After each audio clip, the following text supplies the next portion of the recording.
Hi, I'm Aaron, and I'm a Norse pagan, and welcome to the hipster of Odin. And today, I feel very much inspired, because today, I'm surrounded by the foliage of nature, the spring of May, surrounded by the bushes of the green. And to be honest, other than autumn, this is one of my most favourite times of year. To be honest, I'm filled with and inspired so much by the nature that you see before me. And to be honest, there is a lot that I have to catch up with you today. You've probably noticed that I haven't posted so much for the past month. And that's because currently I have actually been on a spiritual journey. Now, Jacob Todson, the person that I keep mentioning so much in my videos, is someone who I follow. His YouTube, but also he has a Patreon. And if you pay I think it's like a $10 tier or a little bit more, you get like this spiritual vlog, but also there's like free challenges that you have to do.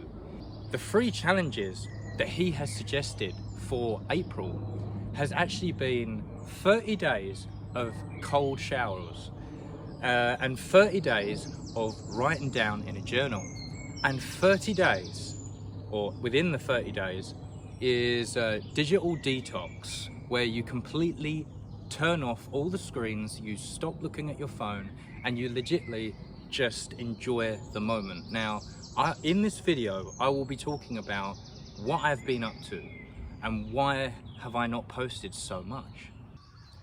So, you are probably gonna think, what have I been up to? So in this time, I was also getting into cold showers.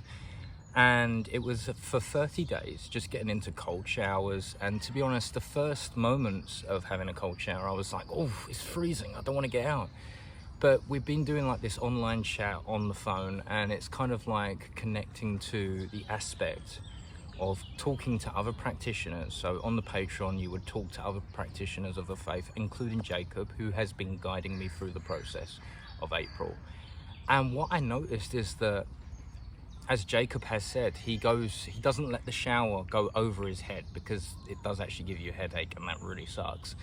But he just lets it go over his body. So for the 30 days, I was getting into that cold shower, and I'd have that nice warm hot shower, and then I would very, very slowly turn it to cold. So I would let the shower go over me, and I'd get freezing again, and then my body would get used to it, and I'd get in the zone. Then I'd turn it again, and it gets cold again. And then all of a sudden, my body gets used to it, and I just get in the zone again. And then all of a sudden, it's all the way turned to cold, and I'm just taking it in. And in the end, I did used to count it, like for 15 seconds and stuff like that. But what I've started to realize, and what I wanted to do with it, is that I got to the point where I stopped counting, and I just stayed in there for long as I could take it. And then when I came out, I noticed that over a period of time of taking the cold showers, is that I had more confidence. The fear response, because the cold showers actually help with fear, because when you hit the cold, you feel like you're gonna die, and you go into that shock, and you're like, oh no, I don't want to take it anymore. And then you kind of go, no, like this is something that Jacob said in his Patreon. He says, remind yourself it's just a cold shower, that you will live and that you won't die, you know. And I started to remind myself that it's just a cold shower, man. It's nothing to worry about. And once I started to do that, I got in the zone, and I stayed in that cold shower for longer. Now, the next thing of the course, the spiritual course that I was doing, was 30 days of journaling. Now, me personally, I actually have my journal with me. This was the journal that I was writing my 30 days in. And I love this journal, by the way. We have a picture of an owl right there, representing Odin's owl for wisdom. But the embroidery doesn't matter. The embroidery is just artistic work. What is really important is what's written inside of your journal, because that's what makes a journal. Not the pretty embroidery of the leather, but what's inside the embroidery of the leather. So what we have, I'm not going to read it out because there's so much, but I noticed that over a period of time, my handwriting got 10 times more better. So this is the kind of things that I've been writing, and the kind of handwriting has got 100% 10 times more better, which is really, really nice. And there you go. But yeah, I noticed with journaling, it's kind of like, you know, when you have that thought and you keep talking to people and you keep opening up, and sometimes people can use that stuff against you, man. And what I learned is that when you write down your thoughts and your opinions and the things that really are getting you down, when you put that on paper, you kind of put your thoughts onto paper, therefore you can reread it. And I started to notice that in the beginning of the month, when I've just been paid, my mood was better. I had more things to do. I had priorities, you know, I had a good head on my shoulders. Once it got into the middle of the month, I noticed that my mood started to drop and I became very depressive and very kind of anxiety based. And it's mostly because I'm not very good at spending money. So I noticed that over a period of time, and when it got to the end of the month, when I was completely and utterly skinned at this point, I started to realize, you know what, the physical objects are just objects. They're helpful, but they're not the main thing. I started to realize that it doesn't matter what clothes we have, it doesn't matter what physical objects we attain or acquire. What matters is to simply enjoy the moment. And it's all about, life is about experiences.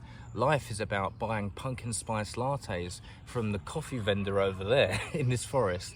By the way, the forest that I'm in right now, this is Rayfells Park.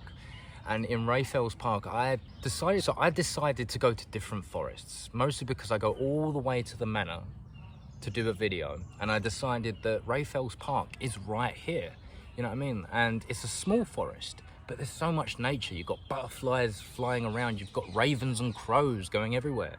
And you have people with kids and their families. The place where I was thinking about doing this video wasn't actually here, but it was taken over by some people who were having a family picnic. And I thought to myself, fair enough, man. You know, that's all good for me. I'll just find another direction. And I'm glad that I did. But yeah, basis on the journaling aspect, I noticed that it's good to get your thoughts onto paper. I noticed that when we talk about our feelings, when we talk about how we feel, there's times where we get a little bit distracted and we end up saying the same thing over and over and over again. And I noticed that the beauty of using a journal like this is that we simply put our thoughts onto paper.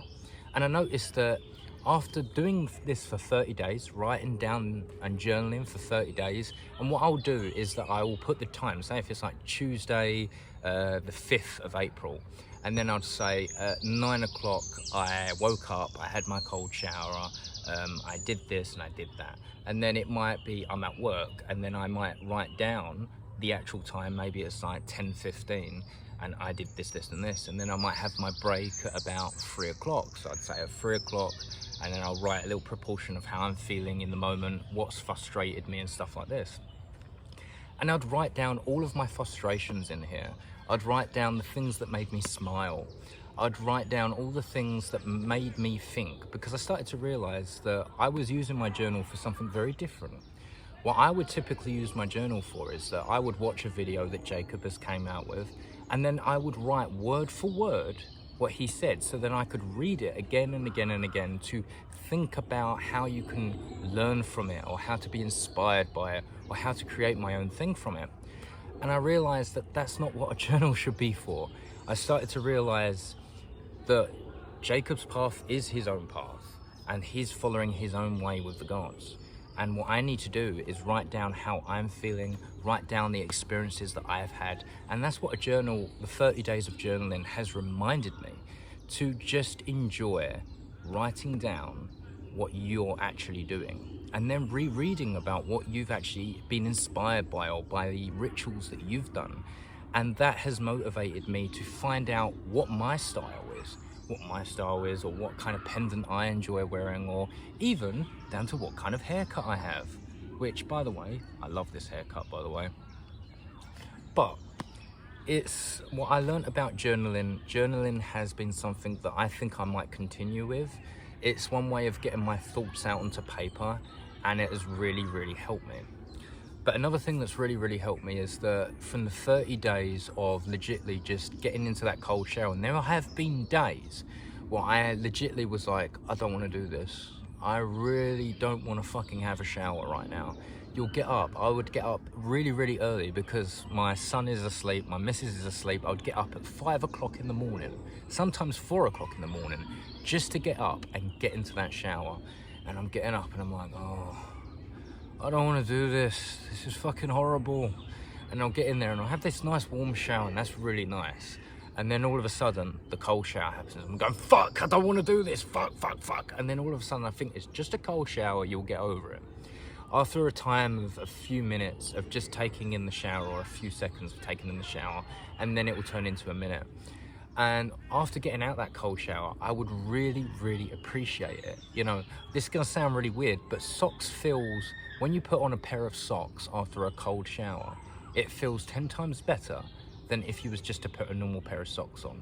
Please, experience it for yourself. You would understand what I'm saying. But you feel fresher, you feel 10 times better.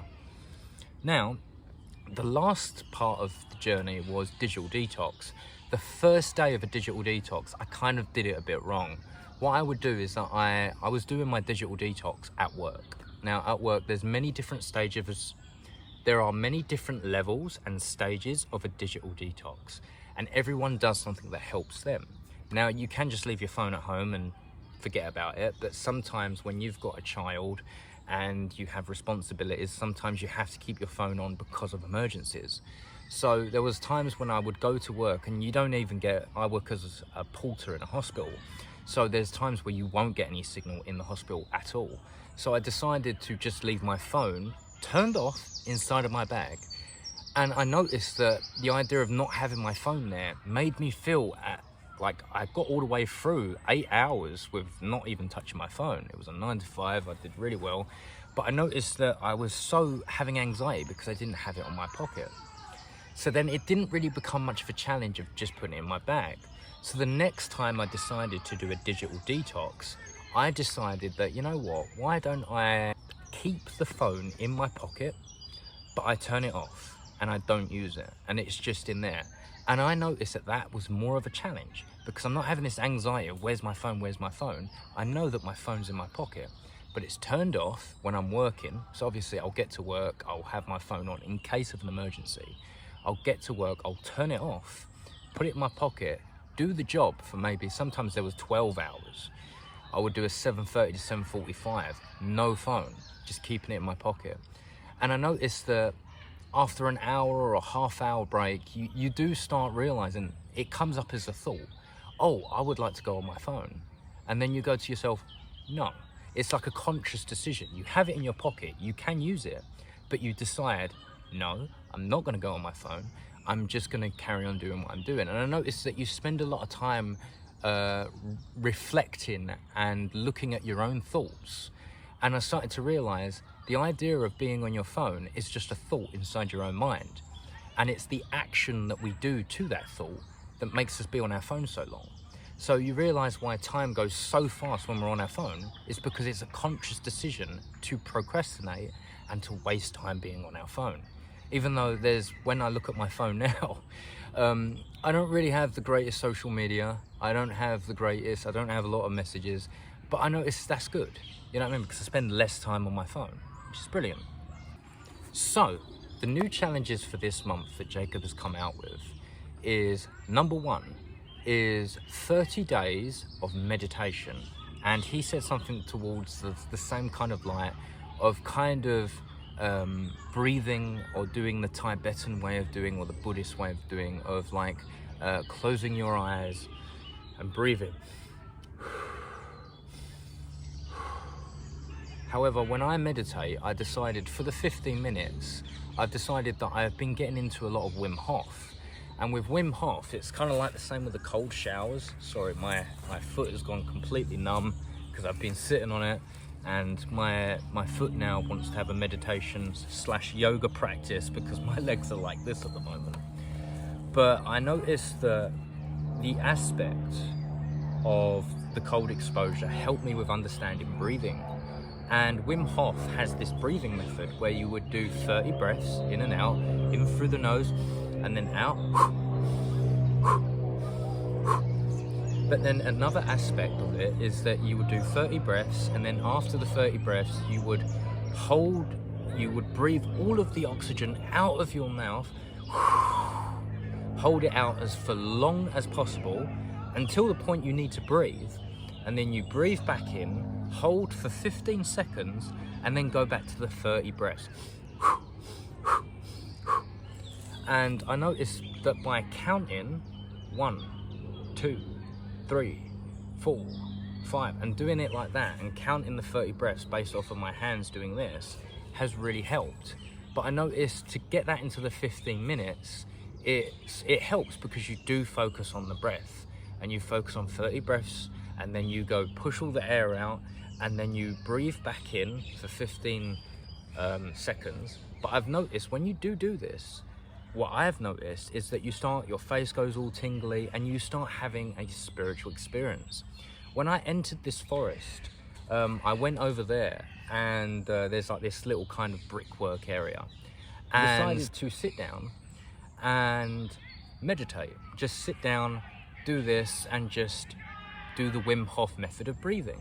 So that's what I decided to do, and I noticed that it really did work. I started getting tingling in the face. I started to really kind of concentrate. I started to focus on the surrounding sounds of the bird calls and the crow calls and the raven calls. I started to hear nature around me. I started to hear people. I started to hear the tree barks. I started to feel the sun, but also I started to feel bugs all over my legs, which, by the way, sucked. But what I started to realize is that I started to get into that mind space where I didn't think anymore about my own thoughts. I thought about the surroundings of where I was, and that really helped me with meditation. And also the breathing method really helped. The next thing would be surrounding yourself maybe once a week to be into nature. So right now, I'm currently in a forest right now, and I'm sitting down, I'm grounding. To be honest, I actually think I might take my shoes off and start doing some grounding exercises, because I think it will really help. I'm surrounded, I'm sitting in grass. There are butterflies all around me.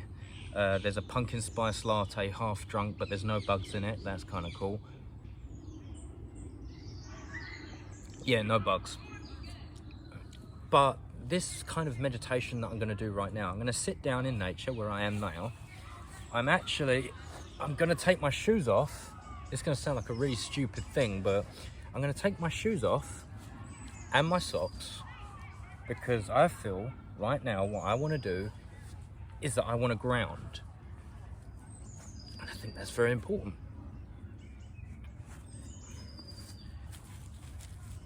And what I'm about to do now is known as, it's kind of an all immersive thing. So what I'm going to do, I'm surrounded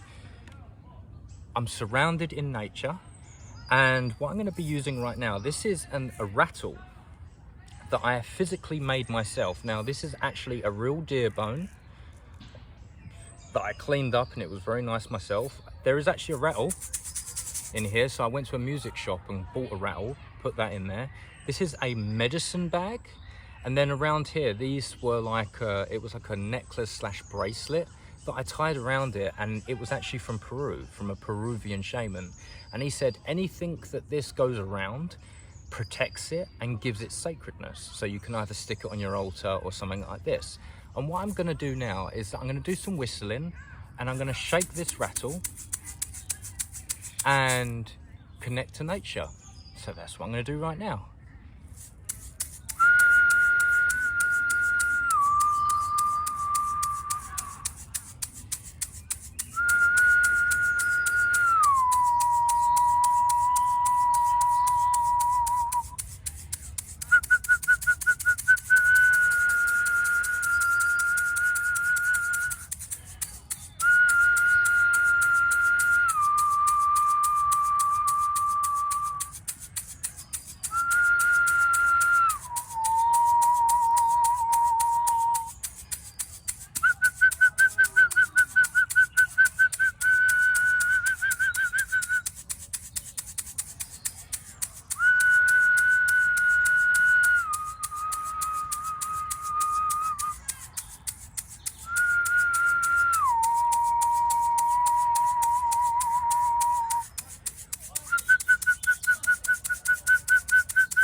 Now, if you hear noise in the background, currently where this park actually is backs onto a school. So obviously the surrounding noise is not all nature, there is a school at the back. Obviously where the camera is facing, it's facing towards the park area. But there's more nature behind you right now, and then there's a gate, and then there's a school, so I won't worry about it. The next part of this meditation that I'm going to do is something that has really helped me with centering in the moment. What I've noticed about the rattle is good. So the breathing aspect is when we breathe in, we go.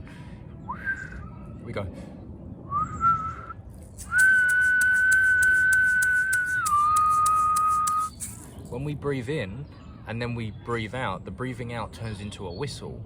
Therefore, we get the aspects of the spirits who listen to our shaking call and the whistle.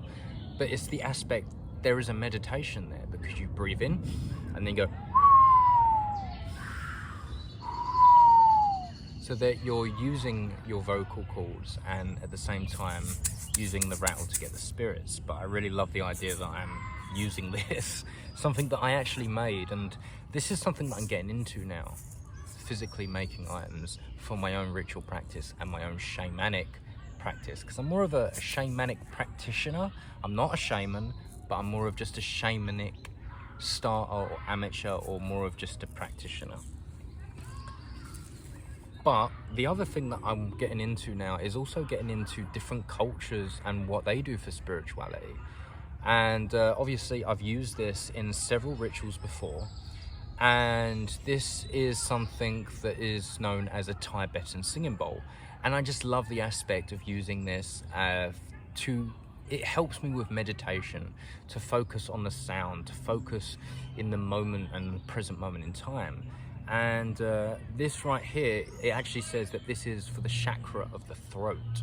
So I would place on my hand like this, and then this is the mallet that comes with it, and then I just simply do this.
So what I learned about the singing bowl is that when you use the singing bowl, do the breathing. And that simply works like this. So just watch me. I go.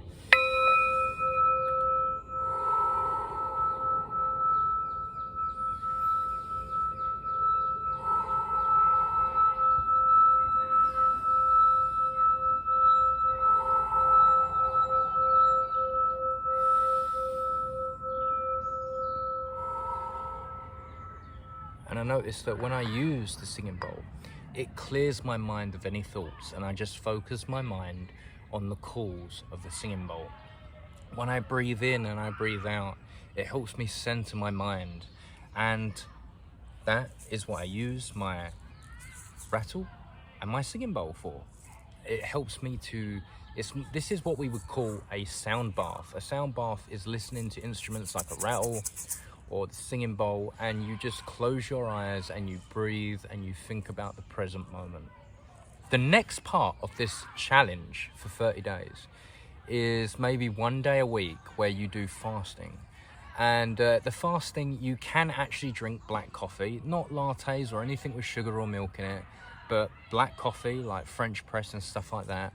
You can still drink water, you can still drink tea, and funny enough, you can still smoke to some degree. Vaping, probably not, because there's a small amount of calories, but it's any caloric intake. So any caloric intake, like food or something like this, and you would do it like Jacob said that he would eat like a brunch at maybe about 11, and then he would go through the whole entire day, even skipping dinner, until maybe about 10 o'clock in the next day. And that technically is a full 24-hour fast. What I'm thinking about doing is maybe the same thing, but yet again, maybe I might have not eat breakfast, not eat lunch, and have that long period of time, and then I might have a very small dinner, maybe at a very, very late period of time, maybe at 9 o'clock or something like that. But I was thinking maybe that would help me with the, I'm gonna take my time and build up a progress, because I noticed that there are times when I'm at work where I don't eat a lot of things. I do drink a lot of coffee when I'm at work, and that might cause a problem. So I was thinking the best way to do it, I was thinking maybe I should have that brunch that Jacob did, and then try and do it as a 2-day thing. So where I would have that brunch at 11 o'clock and then wait until 10 o'clock in the morning the next day and see if that works. I think it might work to some level of degree, but if I can do that, then I think that's kind of cool. And I think I might give it a go, but I'll do it once a week where I just kind of do a fasting period. I'm not going to do it when I'm at work. I'll probably go to the forest. When I'm at the manor, I can't really just go to the shops anyway, because it is just a physical place and there's no coffee shops in the manor, not really. So I would go in there, I would probably have like a sound bath in there and just enjoy the moment, do some meditation, do some grounding exercises and stuff like that. And I think that's what I would do. So, you may be thinking, we went from the outside of nature and have now meditated and grounded ourselves and got into contact with the spirits. But you may be thinking, well, what's next? Well, a little thing that I've decided to change this year, and the death of the old and the becoming of the new. In the spring has reminded me that the death of the old of winter has passed and new life has come. And this new life is known as spring. And there's something called spring cleaning. And I have gone through my house and become very minimalistic with the clothes that I have, and also gone through a lot of my stuff and either given them away to charity, which is like these charity bins and stuff like this, or have gone through them and sifted through them and figured out what I wanted to do. Now, as you can probably see, this is my altar at this current moment in time. The altar has been completely and utterly stripped, and I've gone through everything that I have which has a sacred value and said to myself, what brings me value and what doesn't bring me value? So today, I'm going to show you all the bits and pieces that I have before me and show you how I'm going to be placing them on my altar. So at this current moment in time, I've already cleaned this surface and cleaned all the spiritual objects that I'm going to be placing on this altar. As you can probably see, that there's probably a sage burner, and at this current moment in time, it's burning white sage. Now, this white sage container I've had for absolutely many years, and I used to have it on my original altar, but I personally feel like it gives it new life. And I'm going to be having this at the back of my altar so that when I'm doing rituals, I can kind of like have it burning white sage. And white sage is meant to protect, but also create a sacred place. And it's also meant to also protect the area and also cleanse it too. Now, what I'm about to place on the altar now is something that I've kind of, this new idea of this Odin statue, this new Odin altar aspect. So what I'm using right now is something that used to have my old Viking helmet on that I had for like, it was more of a LARP helmet, something you would wear if you was dressing up to be a Viking. Well, I decided to put it away in a box somewhere for storage. I decided to use this stand as a way of placing objects around it in order to give offerings to Odin. So right now, what we're going to do is create an altar space to Odin, because Odin is someone that I follow the most. This statue here of Odin is basically a statue that I have posted on my Instagram about, And you can find this statue at SJChilton on Instagram, SJChilton or crafts or arts on Instagram, SJChilton on Etsy, where you can find her shop where she creates these absolutely beautiful statues. And this is a statue that I'm going to have to represent Odin, but also a statue that I'm going to be using outside rituals. So then most of the stuff that will be on my altar, things that I can actually use inside, but also use outside. The whole point of this altar is meant to be a portable altar space. So all the statues have to be portable to be able to be either placed in my bag or placed in my pocket. And I love this statue SJChilton has created. It's absolutely lovely, absolutely a beautiful statue. And all the way around, this is what we have. We've got like a raven here, we have a wolf down here. This is what it looks like from the back. Another raven here and a wolf down here. And I just think it's a very beautiful statue. So in my opinion, this is something that will be placed here to represent Odin. But another thing is that I actually told her to place an intention on this and not to tell me the intention until it arrived. The intention that she decided to place on it was also known as a symbol of strength. So I placed this statue here to represent Odin.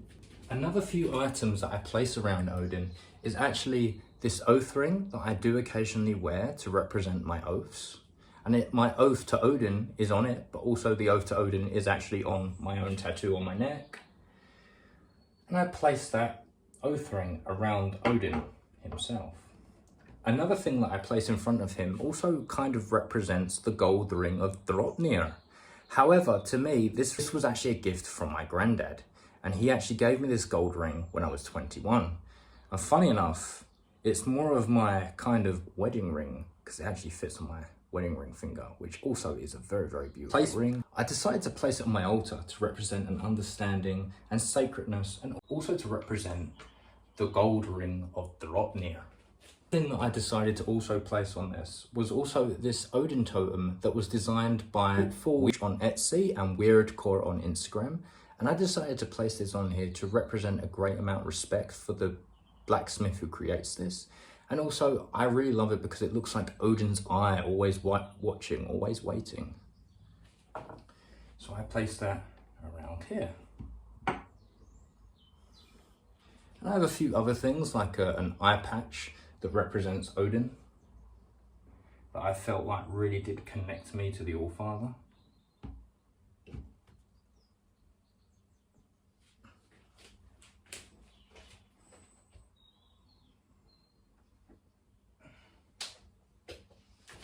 And also, this is a bag of runes that was also created by Tyler McCormack from Bluteforge. And I also wanted to create like a little area for this so I can place my runes here too, because it also represents a representation of Odin.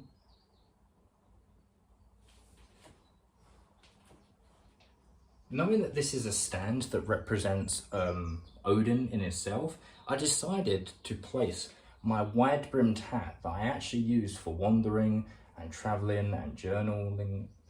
I use this hat most of the time for traveling around. So when I get home, it's nice to retire this hat and to give it as it's more of a metaphor or a symbol to represent the wanderer.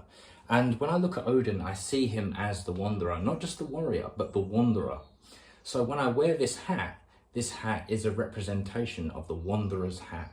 And therefore, when I wear it in everyday life, it reminds me of like a crown that I wear to represent the wanderer. But when I get home, I can return it on the altar. And it's one way that I can use in everyday life. Just like a pendant, just like an oath ring, I can place it on myself, embody Odin, but at the same time, place it here as a way of reverence of the Allfather Odin. Another aspect of sacred knowledge and also shamanism is this actual owl whistle that you've probably seen in many of my videos, which also represents the owl whistle and was actually designed and created by a shaman in Peru.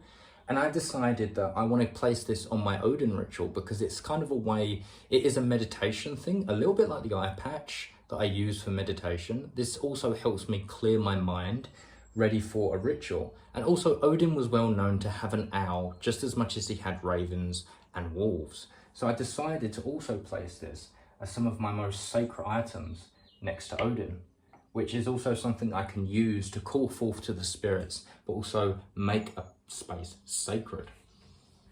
Another thing I've decided to do in order to create offerings is, see here, this is a chalice that was actually created by a Wiccan practitioner.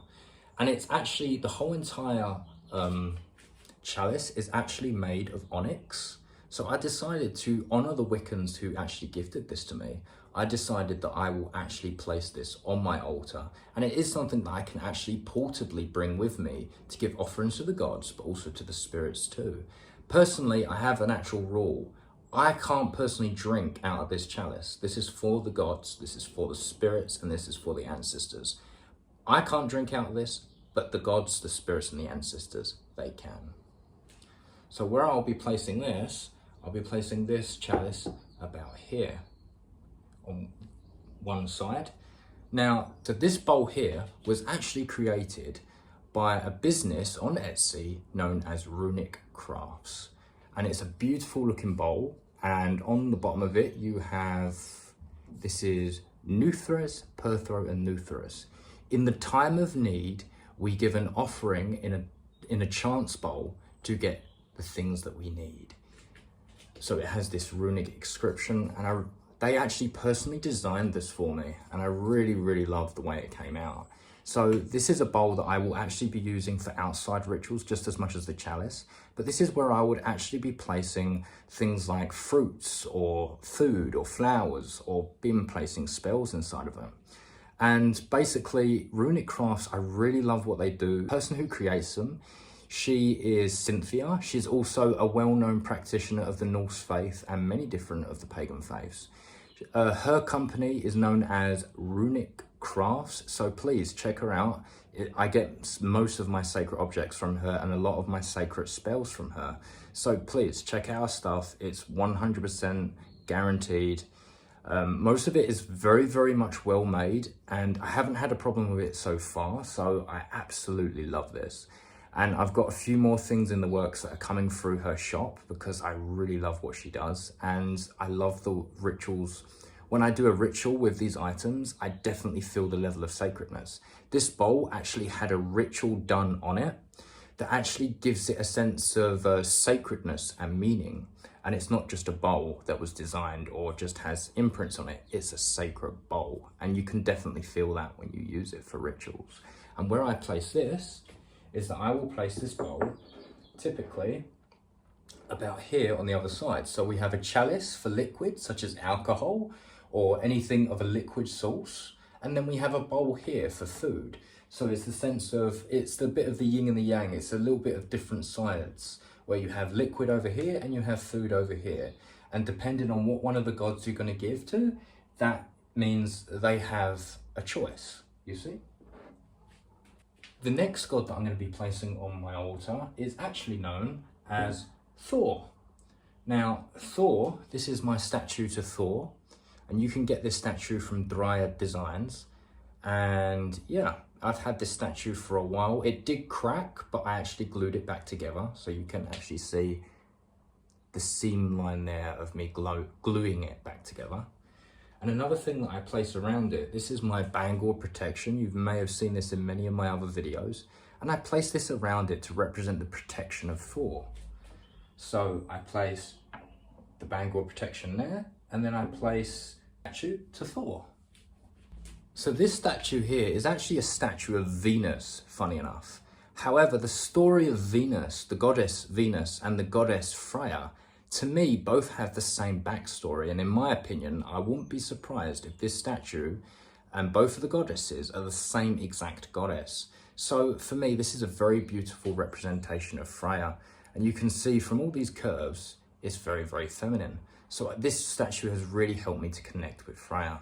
And therefore I place it on this side here, over here, to represent Freya. I also have another small statue here to represent Jord. You can actually get this on Amazon, funny enough. And I just wanted a small little reminder to represent Jord and the goddesses. Another statue is, this is another statue that was also made by SJChilton. And this is a statue of Njord. So I thought this was a lovely little representation of Njord. So I decided to get this. And I actually placed Njord, funny enough, next to the Storms of Thor to represent some sort of allegiance there. Another thing that I have got here, this is a little frog statue, and it actually represents my house spirit. But also to give a sense of sacredness, I'm actually going to place this on my altar. And what I would actually do is typically place it over here, roughly, give or take. Make a little bit more room, bring the gods forward, and the sacred beings that came before. So then essentially you have all the gods within the middle aspect.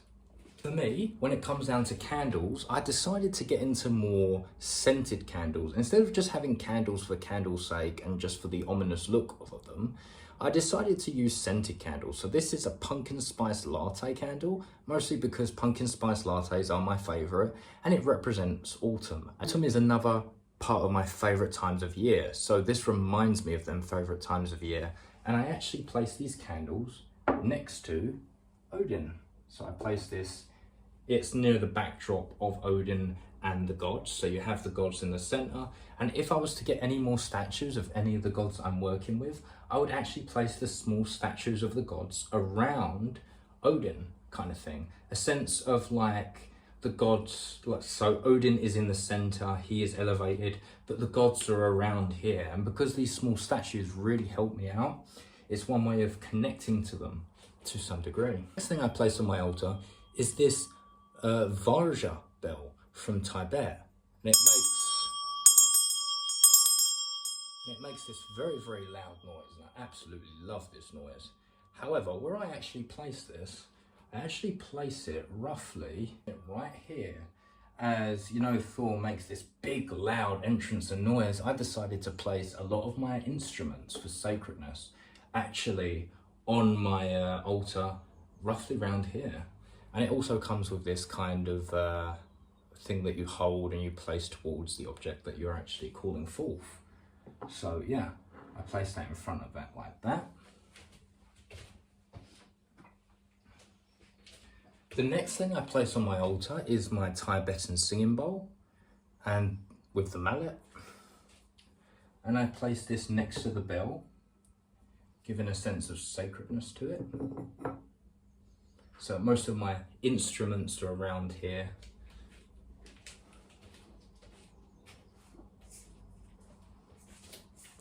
The next thing I place on my altar is my rattle. This rattle is something that you've probably noticed in earlier of the video where I've actually used it, just like the Tibetan singing bowl.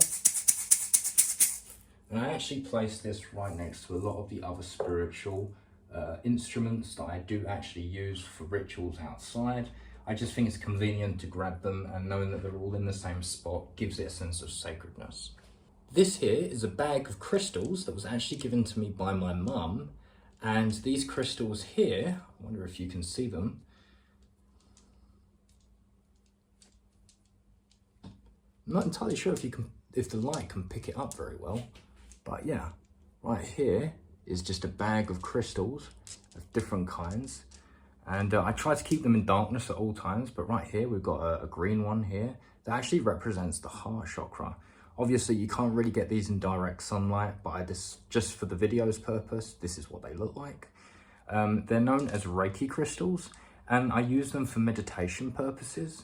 So for meditation and representations of meditating fully, I place them behind Njord, funny enough. And the reason why I place them behind Njord is because I feel like when I meditate in nature, I meditate next to nature, which is Njord.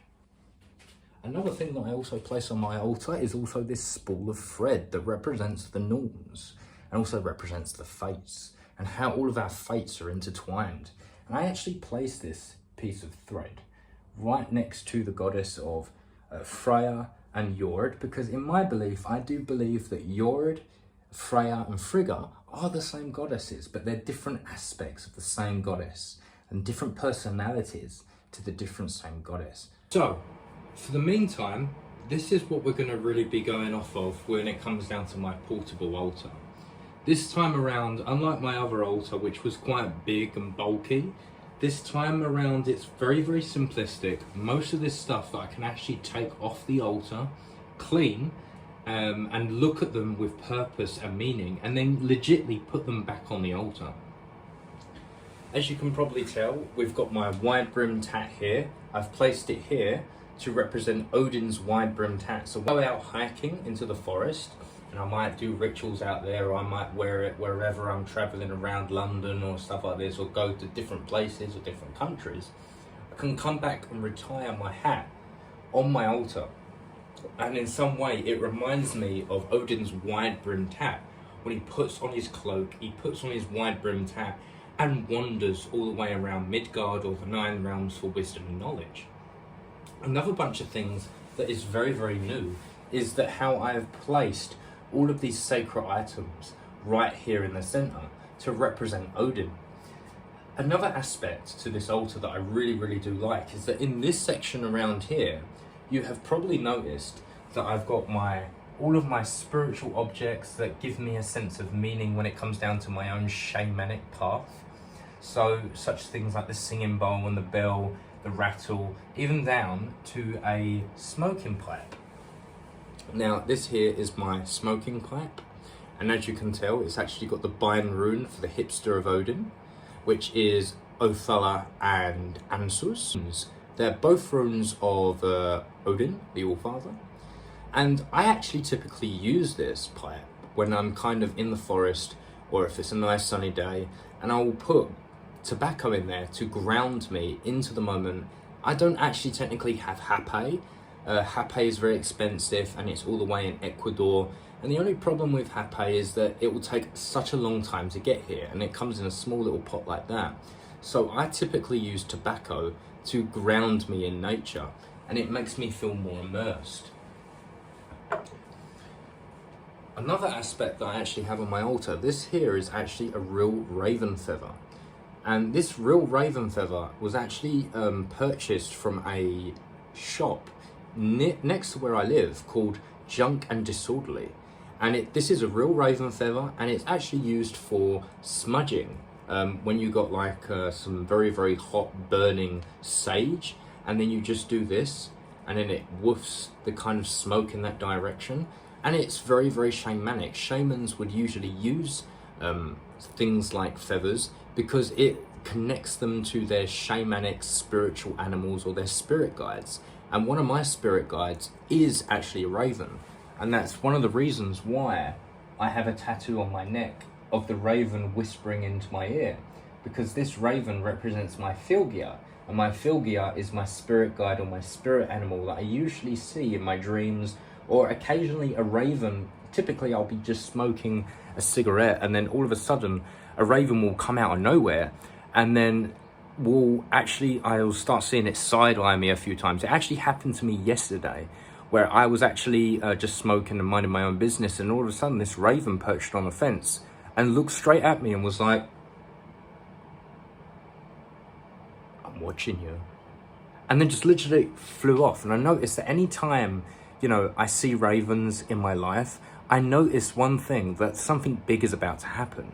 I remember just before my son was ever born, I noticed that a raven perched itself on a fence next to where I was smoking, because I was smoking next to my window, and a raven perched on its fence, looked at me, looked away, looked at me again, looked away, looked at me again, looked away, and then flew off.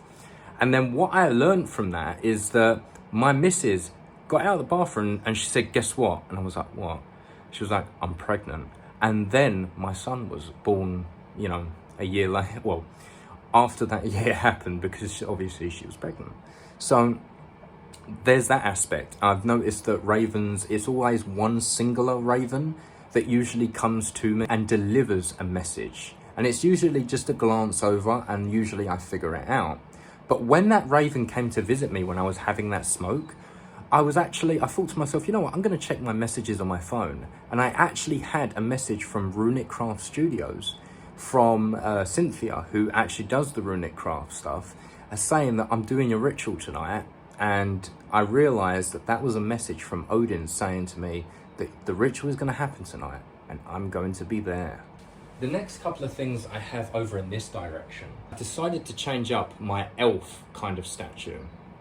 So I've gone for more of this crystal design, and this is like a crystal castle. This was actually given to me when my nan died. So my nan, who is my dad's mum, her name was Nanny Marge, and she always had these crystal castles sitting there, and I really, really love them. And this is what it looks like from the bottom and the top. And it's just a crystal castle, but to me, I see this as the elf kingdom. So when I'll go back and give offerings to the elves, I'll place this down. And at least my nan knows that I'm using it more than just an ornament. I'm using it to represent the elf kingdom. And to be honest, a lot of crystals like this actually hold memories. So if you flash light through them, they hold memories. But in my opinion, it reminds me of my nan, and it reminds me of the elf kingdom. Where the elf kingdom is, which is just over here, we actually have my journals. Now, I have a few journals here, so this is the journal that I am currently writing in at the moment, because at this current moment in time, the journal that I had last time has now officially been filled up.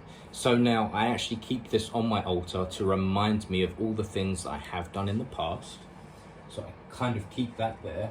And then I actually keep this journal here on my altar, and I actually keep this one in my bag occasionally and write things within it. Next thing that we have is just a load of pens, and with my name saying the man, the myth and the legend.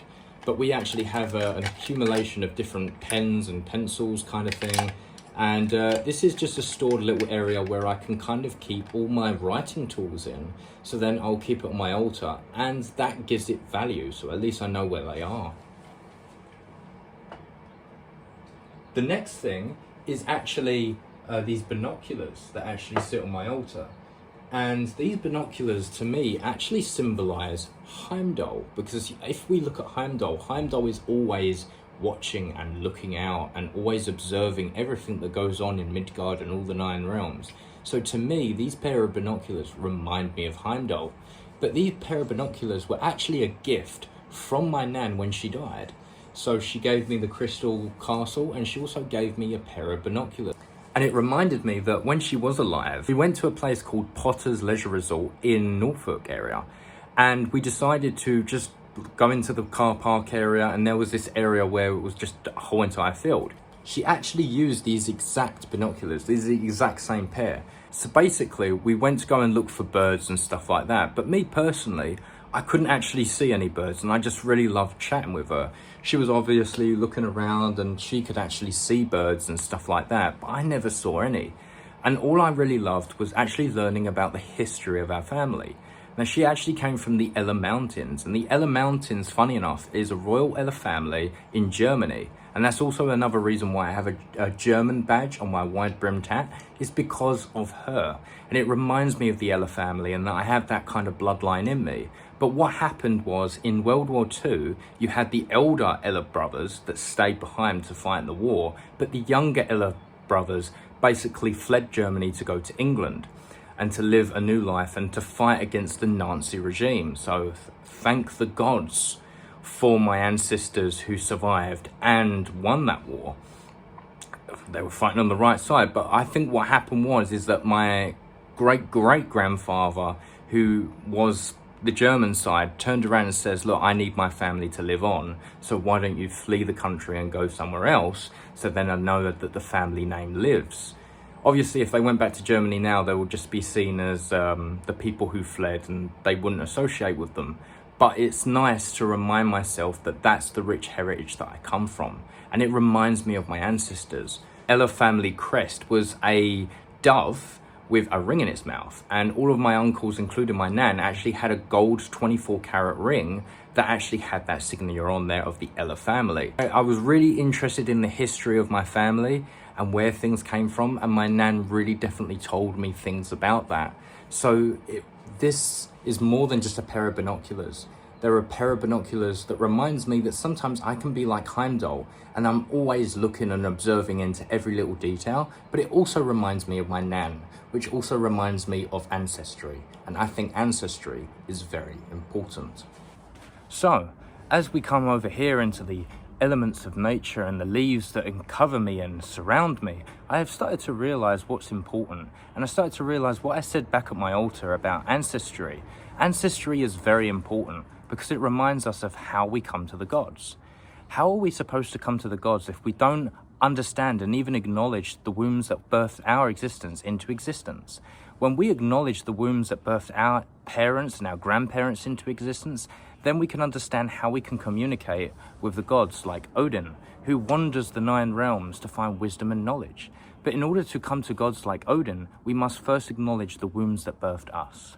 And I learned that knowledge and that wisdom from a shaman by the name of Tyler McCormack. Tyler McCormack is the person who owns the forge, who also forged my Mjolnir that I'm wearing most of the time around my neck. And most of the time, he said something along the lines of about ancestry, and that if we don't acknowledge the ancestors first, how can we come to the gods like Odin with respect and reverence if we can't even acknowledge the ancestors that came before us? So that's the reason why I have elements of my Nan and the elements of the Ella family and the Starras family and so many other elements that link me to my ancestors, give me a sense of peace and knowledge. If you like the content here at the Hipster of Odin YouTube channel, feel free to like and subscribe to the content here at the Hipster of Odin. And if you like this content so much and you feel inspired by my words or how I do things here at the Hipster of Odin, feel free to place a small comment in the comment section just telling me what you felt inspired by my videos. Was it my words, or was it the way that I said the wisdom to you? And it reminds me of how far I've come. And it reminds me of the community, the beautiful community which paganism is. And it connects me to your home and to you guys at home sitting and watching my YouTube. So thank you. And until the hall,